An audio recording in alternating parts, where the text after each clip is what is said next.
Bom dia, 8 de janeiro de 2025, 4 horas da tarde, e eu estou aqui, voltei, porque, né, depois de algumas mensagenzinhas legais, querendo saber mais da minha vida, vocês gostam de fofoca, né? Meu Deus do céu. Mas bom, vocês gostam de fofoca e eu gosto de contar fofoca, olha só.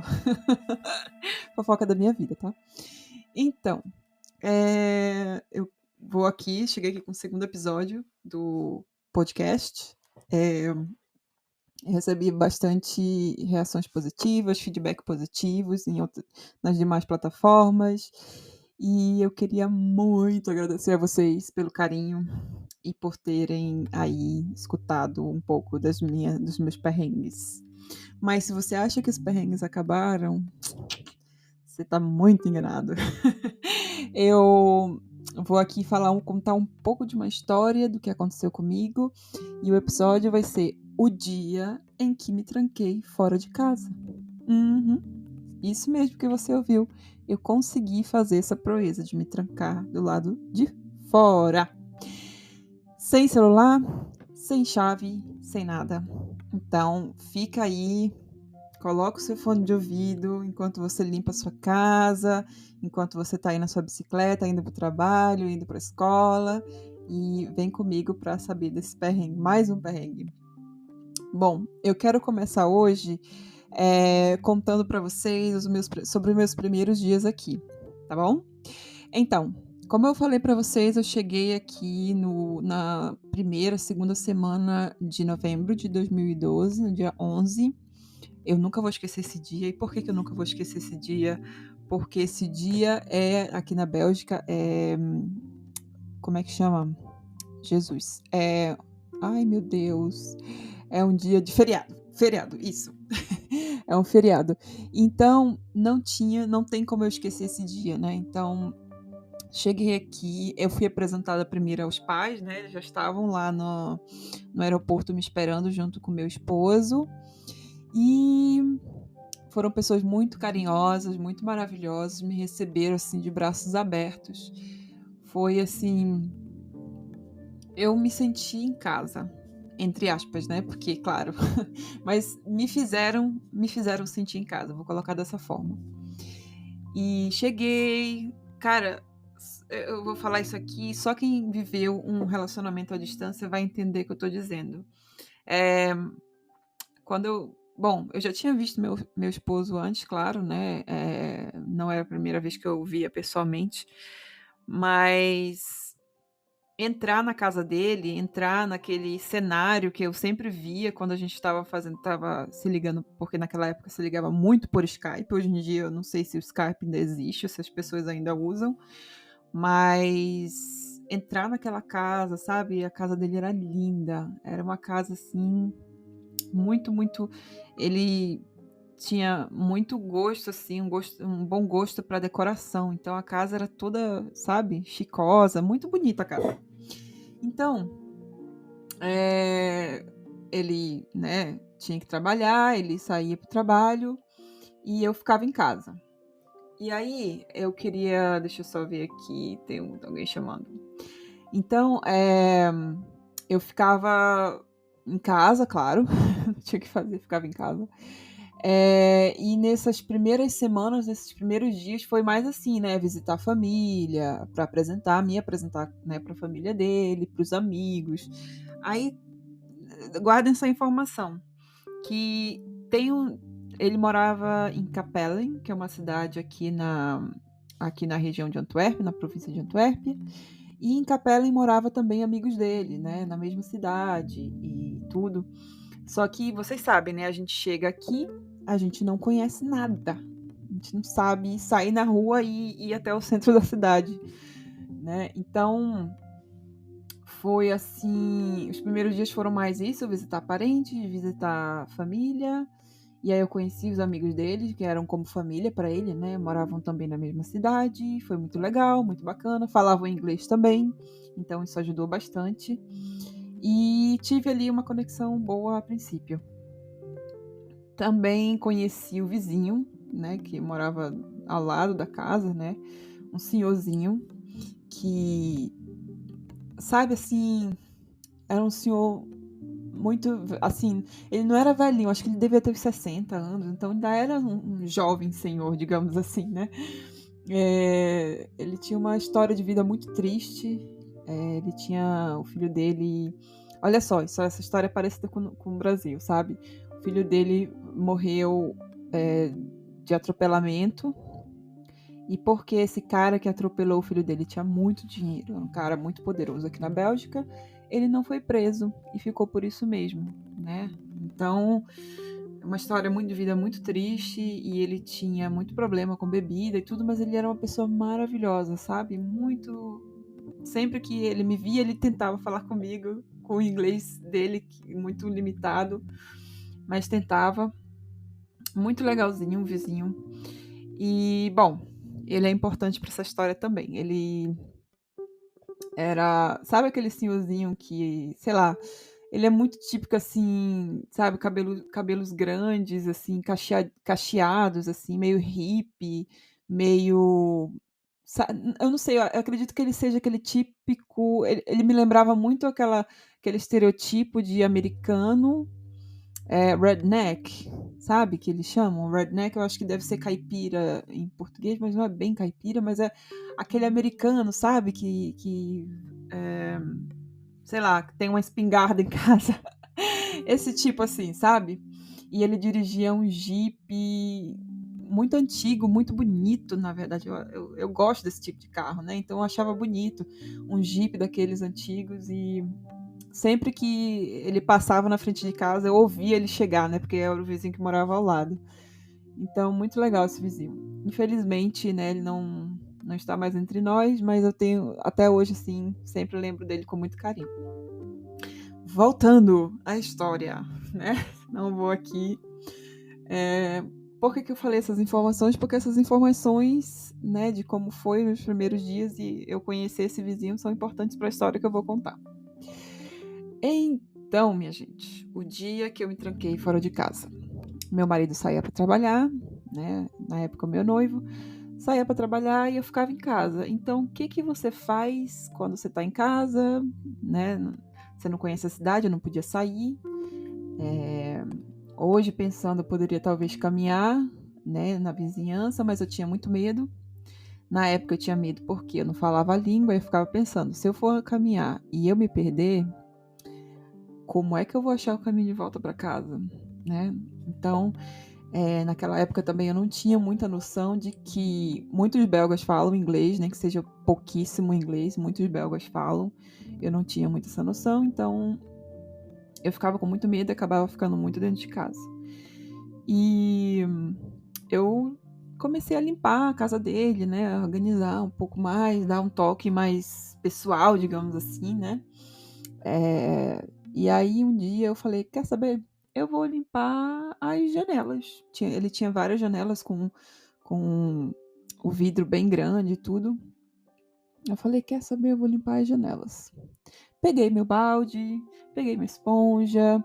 Aqui tem uma coisa muito estranha aqui, eu não sei. No Brasil, eu vou falar da minha realidade, tá bom? Não tô generalizando. No Brasil, a gente limpava vidro com amoníaco e papel jornal. O jornal, né? Era como a gente limpava vidro em casa.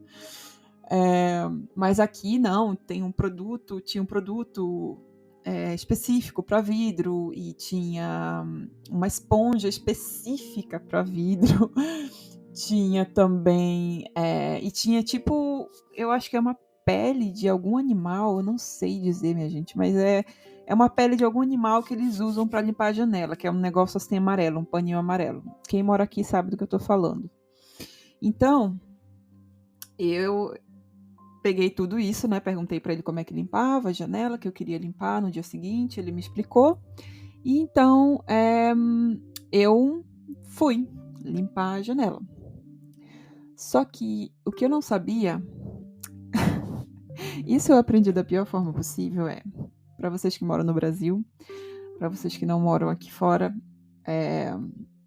a gente aqui fora, geralmente as portas, quando você fecha pelo lado de fora, elas não abrem mais. Bom, eu venho do Brasil, onde a gente, né, a porta, você fecha a porta e ela abre, né? A porta só não abre se você trancar com a chave. E aqui, meu amiguinho, minha amiguinha, se você fecha a porta, já era, não abre mais. Isso eu aprendi dessa forma. Então, peguei o meu balde, peguei todos os materiais, saí de casa, porque, né, janela do lado de fora, e fui limpar a janela. Então, eu não me dei conta da porta, né? Eu deixei a porta meio que entreaberta, para o caso de, assim, sei lá, só deixei a porta entreaberta porque eu sabia que ali eu tinha mais ou menos uma noção de que era seguro. E eu limpando ali a janela e tal, não sei o que, não sei o que. Aí eu lembrei que eu não tinha pegado o rodo. No que eu lembrei do bendito rodo pra né, secar, tirar a água, a porta bateu. Ai, Jesus. Quando a porta bate, aí... Só que na hora não me veio, assim, um desespero, porque eu pensei, eu vou abrir. Não tem problema, eu nem, sei lá, nem desesperei nem nada. Tá bom, fui lá. E aí a porta não abriu. Claro, né? E aí eu fiquei, cara, eu não tenho a chave de casa. Não tinha chave de casa. Tava sem celular. Não falava a língua daqui. Tava com... Eu acho que isso foi na primeira semana que eu cheguei na Bélgica. Primeira ou segunda. Então eu não conhecia ninguém. Só conhecia o vizinho, claro, né? E aí, minha gente, como que eu ia resolver isso? Teve um momento que eu sentei na calçada e fiquei pensando, né? Meu Deus, e agora? O que eu vou fazer? E isso era o quê? Umas 2 horas da tarde, 1 hora da tarde. Foi bem depois do almoço ali, horário do almoço. Então eu pensei, fudeu. De novo, né? Eu vou ter que esperar aqui até o Dirk chegar do trabalho. O Dirk saía 4 horas de casa. O Dirk é o meu ex-marido. Eu chamo ele de Dirk no português, mas o nome dele em holandês é Dirk. Né? Quando eu falo no holandês, eu falo a forma correta, Dirk. Mas se eu tô conversando em português com alguém falando sobre ele, eu automaticamente troco o Dirk pelo Dirk. Então tá, para que vocês saibam dessa informação. Então aí eu pensei, o Dirk vai sair do trabalho às 4 da tarde. Ele chega aqui por volta das 4h30, 5 horas. Então eu vou sentar aqui e esperar. Só que, cara, eu não tinha celular, não tava com o celular na mão, não tinha chave, não tinha nada e tava frio, né? Como eu falei pra vocês, era a época ali, a transição do outono pro inverno, né? Digamos que, sei lá, tenha sido essa história que eu tô contando agora tenha acontecido no final de novembro. O clima, eu lembro que ainda tinha sol, só que para quem não mora aqui, o sol durante esse período, né, outono ali, período de transição entre outono e inverno, o sol ele só serve como decoração, sabe? Só serve como uma lâmpada que tem aqui. É isso, você tem que ver o sol como se fosse uma lâmpada. A única função dele nesse período é dar luz. Ele não vai esquentar nada, sabe? Então, voltando, né, pra história. Fiquei ali sentada, olhando e pensando. Sentindo frio, claro, né? Que eu tava só com a roupa de dentro, o pijama, sei lá, não o pijama, mas eles chamam aqui de roupa de casa, né? Que é uma roupinha, né? A roupa de ficar em casa aí do Brasil, digamos assim. Então, aí eu fiquei pensando, meu Deus, e agora? Vou esperar. Era uma hora, mais ou menos, ou um pouco mais do que isso. E sentei ali na calçada e fiquei pensando, e agora? Aí, meus caros amigos, como sempre aparece um anjo. Lembra do vizinho que eu falei? Eu ouvi o jipe desse vizinho chegar.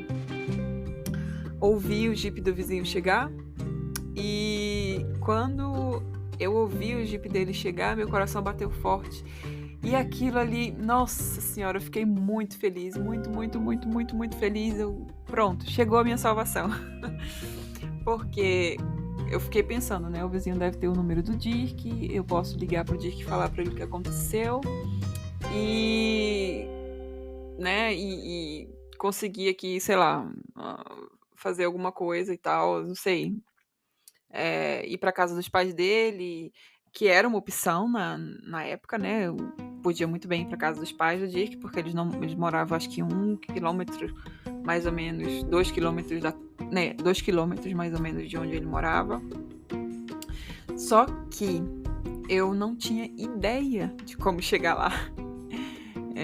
Como eu falei, não tinha Google Maps, não estava sem celular, então não fazia ideia de como que eu chegava até a casa dos meus sogros da época.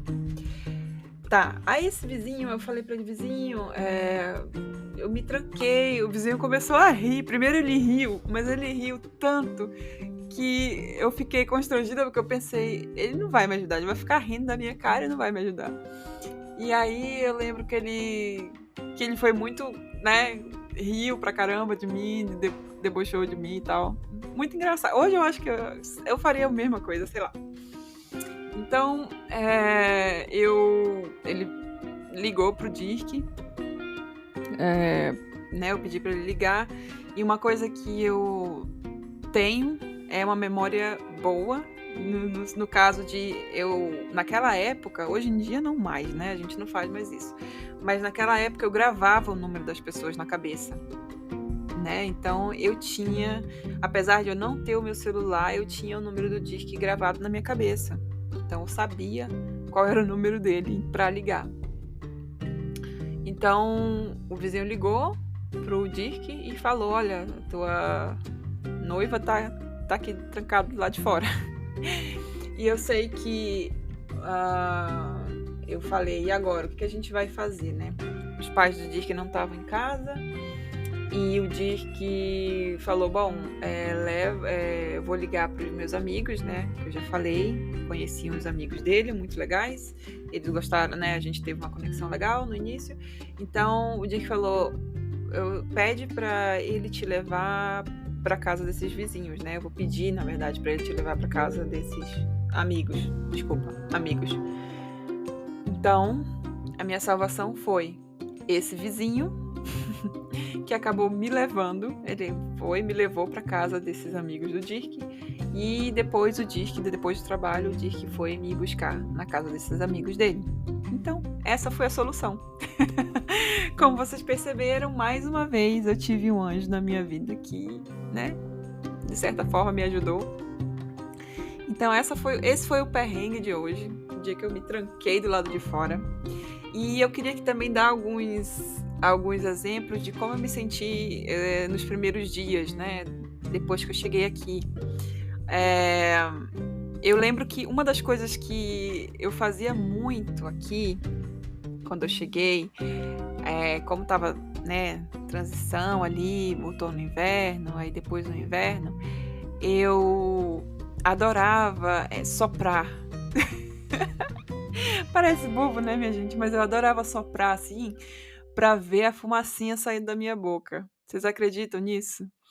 Então era uma das coisas que eu gostava muito de fazer, que eu lembro, assim, sabe? Aquela inocência de quem chega aqui e nunca passou por isso, nunca viu, nunca teve essa experiência. Uma das coisas. E eu ficava, assim, eu me encantava com tudo, assim. Era uma coisa, assim, eu não sei explicar direito, mas tudo que eu via era fantástico, era maravilhoso. Se eu via uma lixeira na rua, eu ficava uau! Né? A gente chega assim com uma empolgação tão grande, porque é tão bonito, é tudo tão bonito, tão assim, nos nossos olhos de quem chega aqui, né? Tudo tão perfeito, as ruas são tão perfeitas, não, pelo menos em Capela, onde eu cheguei, né? Eu morei por muitos anos em Capela. Lá, as ruas onde meu ex-marido morava eram muito limpas, muito perfeitinhas, assim, uma vizinhança daquele estilo de vizinhança que a gente vê nas séries americanas, né? Os vizinhos e tal. Então, as minhas primeiras impressões assim foram essas. E aí eu lembro que eu fui conhecendo primeiro o que era calefação, que eu não sabia o que era calefação. E entender como é que funciona, né? E eu percebi também, olha que legal, dá para enxugar roupa em cima, dá para enxugar sapato. Então foi muito bacana isso. E aí eu aprendi também que quando a gente liga a torneira... Gente, eu tô falando aqui as coisas mais bobas porque eu tô contando pra vocês realmente as primeiras impressões e como eu me senti, tá bom? Essas coisas hoje em dia, claro que são normais pra mim, mas naquele momento, por exemplo, quando se ligava ali a torneira, né? Saía tanto água geladinha, bem geladinha, como água bem quente, né? Bem quente. Então aquilo pra mim foi uau! Nossa, eu fiquei ali surpresa. E a primeira coisa, e a outra coisa é que o meu ex-marido, tinha uma banheira enorme no banheiro dele. Aquilo ali pra mim também foi uau! Nossa, fiquei ali maravilhada. Eu lembro que a primeira coisa que ele fez quando eu cheguei foi preparar uma banheira com sais de banho, com vela, que não sei o que, com pétalas, assim. Foi muito, muito, muito romântico, muito chique. Preparar aquela banheira pra eu, né? Porque ele falou que geralmente no inverno as pessoas fazem muito isso, porque é muito frio. E essa banheirinha quente, ela ajuda muito a relaxar os músculos, etc. Então, foram assim as primeiras lembranças que eu tive.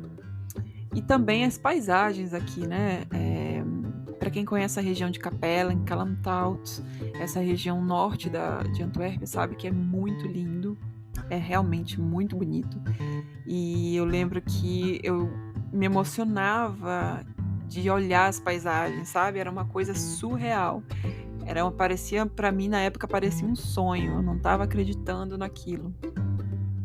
E essas assim esses foram, na verdade, as minhas primeiras impressões que eu tive da Bélgica. Também aprendi a andar de bicicleta aqui. Gente, olha só. Vou contar a história da bicicleta rapidinho, tá bom? Se vocês quiserem parar aqui o podcast e, sei lá, ir embora, pode ir embora. Mas os que quiserem continuar aqui comigo, eu vou contar a história de como eu aprendi a andar de bicicleta, já que eu já tô aqui mesmo. Então vamos lá. O meu marido, né? Meu ex-marido foi me ensinar, né? Como é que eram as regras aqui de andar de bicicleta, né? Que aqui o capacete não é obrigatório, mas ele é para bicicleta normal não é obrigatório, para aquelas bicicletas elétricas que é o speed pedelec, como eles chamam aqui, que são aquelas bicicletas que alcançam até 45 km por hora. Os capacetes são sim obrigatórios, né? Mas eu acredito que para bicicleta não seja. Me corrijam aí, pessoal, se eu estiver enganada. Mas naquela época foi a informação que meu marido me passou, que as bicicletas, né? Andar de bicicleta não precisava e tudo, mas que eu tinha que ter, né, muita cautela. Ele me ensinou os sinais que a gente faz quando a gente está... como é que eu posso dizer? Quando a gente está andando de bicicleta, você, por exemplo, tem que levantar o braço para a direita, né? Colocar o braço para a direita se você for dobrar, para que os carros saibam, né, que você vai dobrar e parem. Para a esquerda também, do mesmo jeito, você vira o seu braço à esquerda para dizer que você vai atravessar ali uma rua ou você vai entrar, sei lá, que você vai virar à esquerda, tá bom? O nosso braço meio que funciona como o pisca do carro. Outra coisa também é que na faixa de pedestre não pode, né, andar de bicicleta e tal. Coisas assim, coisas básicas, coisas simples, como ele falou, né, quando você estiver usando a bicicleta e estiver próximo de pedestres, né, e for ultrapassar eles, usar o sino, né, para falar para as pessoas que você vai atravessar, ou se alguém se aproximar demais da bicicleta, ou evitar acidentes e etc. Ou quando você vai ultrapassar um outro ciclista também, para você dar o sinal. E foram coisas assim que ele foi me ensinando, que eu não sabia, como também que as luzes na bicicleta são obrigatórias, né? Você tem que ter uma luz branca, ou sei lá, amarelada, branca. Tem que ter uma luz na parte da frente e na parte de trás uma luz vermelha, né? Para indicar, né? Essas são obrigatórias. E realmente, minha gente, se você não tiver, a polícia lhe vê, lhe para e você vai receber uma multa. Isso já aconteceu várias vezes com várias pessoas que eu conheço. Então, pelo amor de Deus, se você está aqui na Bélgica, não faça isso. Não queira jogar dinheiro fora. Então tá. Essas eram, assim, mais ou menos que as dicas principais que ele me deu de como andar de bicicleta aqui na Bélgica. Só que, deixa eu contar uma coisa pra vocês. A pessoa quando chega aqui, já é tanta coisa pra cabeça da gente. É idioma, é o clima, são as novas impressões, são novas informações, é muita coisa pra nossa cabeça, né? E a gente tá ali naquela euforia ainda, né? Porque nos primeiros dias a gente meio que tá ali conversando com a família quase que 24 horas por dia para mostrar tudo, né? Para, olha, mãe, isso aqui, olha, fulano, isso aqui, não sei o quê. Então, os primeiros dias são dias de muita euforia. Então, todas as informações que vêm para você, nem tudo fica, nem tudo você lembra. E, então, uma dessas informações que meu ex-marido me deu que eu esqueci é que, gente, você sempre tem que andar de bicicleta do lado direito do fietspath, né, que é a ciclovia, sempre andar do lado direito, tá bom? E é uma coisa que eu esqueci. Olha só, olha ela, que burra, dá zero pra ela. Então, eu esqueci desse pequeno detalhe e também esqueci que certas ciclovias são de mão única. Em Capellen, como digamos assim, na rua principal de Capellen, é isso, né? É uma via só ali. Não tem duas vias, né? As vias acompanham a direção que os carros passam. Então tá. Tinha esquecido disso e acabei pegando a via errada para voltar para casa um dia e fui atropelada. Olha que linda. Ai, que linda, fui atropelada. Um carro que estava saindo da Chama, que é uma loja aqui de construção e etc. Acabou. Só que não foi um atropelamento, assim, sabe? Ele apenas encostou na minha bicicleta e eu caí. E eu lembro que eu não sabendo falar uma palavra de nada do holandês, de nada, nada, nada. Aí eu fiquei, meu Deus, e agora? O que eu vou fazer? E aí, olha só, minha gente, como é que é a situação aqui, né? Eu, na minha cabeça, como brasileira, estando aqui, eu acho que, sei lá, um mês e meio que eu tava aqui, eu pensei, não, eu já tava há mais tempo, acho que uns 2 meses eu já tava aqui. Eu pensei assim, não foi nada, não me machuquei, só tenho um arranhão ali no meu joelho, mas, tipo, eu queria subir na bicicleta de novo e me mandar pra casa. Só que o senhor não deixou, o senhor pegou, falou, não, e tinha também mais alguém que viu o acidente e falou, não, a gente tem que chamar a ambulância, não sei o que. Eu digo, mas gente, eu só, sei lá, só foi um arranhãozinho aqui no meu joelho e tal. Só que, bom, chamaram polícia, chamaram ambulância, e foi isso. Olha só, que leseira. E aí eu tentando falar inglês, né? Meu inglês péssimo, meu inglês the book is on the table, né? Porque eu conseguia me comunicar em inglês, mas todas as frases que eu falava eram no presente, por mais que eu tivesse falado do passado. Tô brincando, alguns verbos eu sabia, mas muitos verbos eu não sabia como falar no passado e eu acabava falando aí errado. Anyway. Então, a ambulância chegou, a polícia chegou, e aí eu fiquei meio que o senhorzinho, né? Era um senhor bem velhinho que tava dirigindo o carro. Falou lá com a polícia, falou lá com não sei quem, e eu assim, né? Pediram meu documento, minha documentação estava em dia, ainda bem. Dei o meu documento e tudo, e nossa, na hora, assim, foi um susto, porque todos eles, entre eles, estavam falando holandês, eu não entendia patavinas do que eles estavam falando, e eu ficava só olhando, assim, para um lado e para o outro, tipo, alguém vai começar a falar inglês comigo alguma hora, ou sei lá. Eu me senti muito perdida, porque falando, assim, muito rápido. E aí eu perguntei, e agora? Eu posso ir para casa? Eu não sei, né? O meu coração de imigrante, eu vi a polícia, eu pensei, fodeu pra mim, né? Deu merda aqui pra mim e vai dar alguma coisa, algum problema, eu já com medo e já pensando, vou ter que ligar pro Dirk, vou ter que ligar pro Dirk. Mas a polícia falou que eu tava liberada, que eu podia ir, que essa situação tinha que ser resolvido entre seguro, uma coisa assim. Tô lembrada muito bem, porque, né, como eu falei, meu inglês era péssimo. Então eu fui pra casa, voltei pra casa, falei pro Dirk, olha, aconteceu isso, isso, isso, isso. Ainda bem que não tinha tido, acho que tinha tido algum arranhão na bicicleta, mas na minha perna, um pouquinho na minha perna, mas foi só, assim, dos males o menor. Depois, olha só o que aconteceu. Eu acho que passou-se uma semana, não, acho que alguns dias. E aí eu lembro que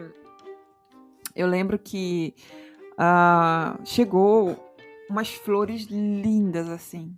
Nossa, eu vou ver se eu acho a foto dessas flores assim. Mas um buquê enorme de rosas, assim, coisa mais linda do mundo. E chegou lá pra nossa, ali, lá pra casa, né? Então, por quê? E veio desse senhor, né? Olha só que coisa, né? Esse senhor que me atropelou, digamos assim, mandou falando, né, que desejava melhoras para mim e tal, e que se eu tivesse qualquer tipo de despesa com o hospital ou com a bicicleta, que ele deixava ali né, as informações dele para eu entrar em contato. E aí, o que acontece? Esse senhor descobriu meu endereço porque quando a polícia faz um tipo de BO, não sei como é que chama, um registro, né, de um acidente e tal, não é uma coisa que necessariamente vá se tornar um processo ou não sei o quê. É só um registro. Ambas as partes recebem as informações, né, da outra parte e tal, para a questão de seguro, né, para resolver a questão do seguro e tal. Então, ele acabou achando assim o meu endereço e mandou as flores e o cartão. Eu achei assim de uma delicadeza tão grande. É claro que depois o Dirk resolveu lá, não sei o que o Dirk fez com essas informações, né? Porque na época, como eu falei, não falava holandês, não tinha conhecimento nenhum de administração, de seguro, essas coisas. Então o Dirk meio que resolveu. E eu fiquei só com a parte boa, a parte feliz, que foram as rosas, que foram as coisas mais lindas, assim. Eu fiquei super animada, assim, feliz. Apesar desse transtorno, é claro. Mas foi isso. Essa foi mais uma das minhas, digamos assim, como é que eu posso dizer? Uma das minhas aventuras aqui na Bélgica. Como eu falei, eu estava morando aqui há uns 2 meses, mais ou menos. Então, naquela época, eu tô falando assim de 2012, né? Final de 2012, começo de 2013. A minha situação era, tá bom? Não tô dizendo que todo mundo era assim, mas a minha situação era eu não tinha internet no meu celular e eu tinha um smartphone que eu tinha, acho que eu tinha trazido do Brasil ainda. Não era um smartphone como é hoje, né? Era uma coisa bem mais simples. Era o mais simples do mais simples, então não tinha internet no meu celular. E então eu não tinha o Google Maps, não tinha o que a minha sogra me deu depois, né? Depois de algum tempo que ela me deu, foi um mapa da cidade de Capela, e um mapa mesmo, né? Mapa de papel que eu usava no início para andar de bicicleta por aí, né? Porque depois que eu comecei a andar de bicicleta, depois que eu aprendi, eu me mandava, pegava a bicicleta e ia embora, porque só quem mora aqui na Bélgica sabe o quão Bom, a Holanda é muito melhor, né? Sejamos sinceros. Em questão de segurança dos ciclistas, em questão ali das ciclovias. Mas a Bélgica, para quem vem do Brasil, tem as ciclovias maravilhosas, mais lindas e maravilhosas do mundo, mais seguras. Então eu meio que sempre estava ali, né, usando a bicicleta para tudo. Mas no início, esse foi um dos perrengues que eu passei com a bicicleta. Um outro perrengue foi que eu metia na cabeça que eu sabia onde os meus sogros moravam, né? Meti isso na cabeça e pensei, quer saber? Eu vou pegar a bicicleta e foi por isso, vou falar uma coisa, foi por isso que eu ganhei esse mapa da minha sogra. Porque um dia, na minha cabeça doida, eu pensei, eu vou pra casa dos meus sogros. Vou pegar a bicicleta, já sei onde é. Com certeza vou saber onde é que é a casa deles. Então, lembrando, celular podrão, sem internet, e eu achando naquela época que eu sabia onde eles moravam. Então, peguei a bicicleta, saí de casa e fui rumo ao centro. A gente não morava a gente morava próximo do centro, acho que uns 600 metros do centro, 700 metros, então não era muito longe. Então fui rumo ao centro primeiro, né, parei ali na biblioteca, fiquei sentadinha um pouquinho, aproveitando o solzinho do inverno, né, que tem um solzinho, e peguei a bicicleta e fui, me desembestei. Aí eu lembrei que no centro de Capellen tem uma estátua de uma mulher. Aí eu lembrei que a gente passava por essa estátua toda vez que a gente voltava para casa da casa dos pais dele. Então eu pensei e fui naquela direção. Indo. E aí uma hora eu cheguei parando ali no como que chama, minha gente? Rail, que é onde o trilho do trem. Aí eu, égua, mas não tem trilho de trem, eu não passo pelo trilho de trem quando eu vou pra casa dos meus sogros. Que diacho que esse trilho de trem tá fazendo aqui? E aí foi na hora que eu continuei, falando, uma hora eu vou achar a rua deles. Aí eu, mas não tem uma principal que vai até lá? E eu já tava indo pra caminho de Calamitout, minha gente. Pra quem conhece a região aqui sabe do que eu tô falando. E aí eu cheguei até um cemitério judeu. Pra quem não sabe, os judeus eles têm um cemitério só deles, né? Então eu fui parar pra lá. Pra quem conhece a região sabe onde fica o cemitério dos judeus ali, que é na divisa Capellen em Calamitout. E fui parar ali. Gente, isso não tem alguma coisa errada que não tá certa. Não, como é que é o ditado? Tem uma coisa certa que não tá errada, uma coisa assim. Bom, anyway, liguei, aí nessa hora que eu já falei pra vocês antes aqui nesse podcast, que naquela época a gente era meio que obrigado a memorizar alguns números de telefone, né? Porque, na verdade, eu já fazia isso desde o início do celular, né? Que o celular começou a chegar ali pra minha região. Eu já sabia que, bom, eu já tinha que memorizar alguns números.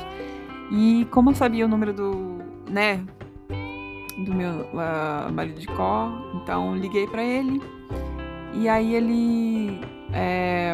aí eu falei pra ele, eu tô aqui de bicicleta, saí de bicicleta, vou pra casa dos meus... do pai, do mar, né? Que aqui a gente... Outra coisa que eu achei estranho, talvez no Brasil seja assim para algumas famílias, mas eu nunca tinha visto isso, né? Com as pessoas próximas a mim, na minha convivência no Brasil, que se chamasse o sogro de pai e a sogra de mãe. E aqui essa aqui é meio que a tradição deles, né? Então, tanto que... Deixa eu só mudar mais uma vez de assunto. Uma vez eu tava assistindo uma série, FC de Campiúna. Pra quem mora aqui conhece essa série, assim, né? Quem conhece um pouco, quem já mora aqui um pouco mais tempo. E eu gostava muito dessa série pra aprender o holandês, né? Eu ria, era muito engraçada. E um humor escrachado, né? Um humor, assim, muito simples. E eu lembro que, pra mim, eu não entendia que um rapaz... morava junto com a irmã dele, olha só a minha cabeça, né? Morava junto com a irmã dele e, tipo, eu não entendia como que eles estavam juntos, cometendo né? Essa palavra que vocês estão pensando aí, porque eu ficava pensando, ele chama aquela mulher, a dona do bar, de mãe, de pá, de má, e o outro de pá, e ela também, como assim? Então aí que vem a situação de que as pessoas aqui chamam sogro de pai e a sogra de má, né, que é pai e mãe. E eu não sabia disso. Mas, bom, anyway, tô aqui indo para outro lugar que não é o lugar que eu... Deixa eu voltar aqui. Venham aqui, vamos voltar aqui pra história. Então tava ali, esperei ele, eu liguei para ele quando eu tava ali esperando, quando eu parei na frente do cemitério dos judeus, liguei para ele e falei, eu acho que eu tô perdida, porque eu tô indo pra casa do pai e da mãe e não tô vendo aqui a principal. E aí eu lembro que ele foi o meu GPS no telefone, né? Porque não tinha GPS naquela época. Aí ele falou, olha, volta, tu tá... Aí eu falei pra ele, cemitério dos judeus, então ele já sabia onde era. E aí ele foi me guiando pelo celular como que eu ia chegar na casa dos pais dele, né? Então foi assim que eu meio que cheguei, né? Depois de muitas de muitas, eu gastei muito mais tempo, né, para chegar. Geralmente eu ia de bicicleta, durava aí uns 10 minutos para chegar na casa não, nem isso, eu acho que uns 7 minutos, 5 minutos, para chegar na casa dos pais dele, e nesse dia eu demorei meia hora. Então foi um longo trajeto de bicicleta. Então, esse podcast está agora com 40 minutos, eu acho que eu já falei demais. Essas foram as minhas primeiras impressões. Eu acredito que não tenha mais nada aí que eu queira contar das primeiras impressões. Eu acho que eu notei aqui, deixei tudo anotadinho que eu queria contar para vocês. Se vocês tiverem aí ideias, né, deixem aí, me enviem aí pelas redes sociais, que é onde vocês aí estão em contato comigo, né, receber feedback muito, muito legal. Então, queria muito agradecer aqui vocês estarem até agora comigo. Muito obrigada. Eu queria pedir para vocês, se quiserem, seguir aqui o podcast, compartilhar e avaliar o podcast, se vocês quiserem, né? Eu vou ficar muito grata. E no próximo episódio, né, temos aí, vou deixar aqui um gostinho de quero mais. Tem uma história que eu quero muito compartilhar com vocês, que são algumas gafes que eu cometi aqui na Bélgica. Então, vai ser sobre isso, sobre o próximo vídeo vai ser sobre gafes, tá bom? Eu queria também pedir para você que chegou até aqui, nesse momento desse podcast, eu queria muito, muito pedir para você, se você tem alguma história sua de gafe, né, você me conta pelas redes sociais para eu falar aqui. Claro, se eu puder, se você não quiser, eu também não vou deixar a sua história, não vou contar o seu nome, não vou dizer o seu nome, vou deixar você anônimo. Se puder também, eu vou aqui, né, eu vou falar o seu nome. Se você não quiser que eu fale o seu nome, você fala aí pra mim, olha, essa aqui é a história, mas eu não quero que você fale o meu nome. Então, é isso. Se você cometeu alguma gafe e foi uma história engraçada, foi uma história legal, me conta, que aí eu vou falar aqui também no meu próximo episódio, tá bom? Meu próximo episódio vai começar com as minhas próprias gafes, e no final eu vou contar aí as gafes de vocês, pra gente dar pra gente rir um do outro, né? E tem também, quem sabe, pessoas que estão ouvindo esse podcast que também podem aprender aí o que fazer, o que não pode, o que pode fazer e qual é a etiqueta belga, tá bom? Um beijo, muito obrigada, como eu falei, sigam, compartilhem, avaliem o podcast e eu vejo vocês no próximo episódio. Tchau!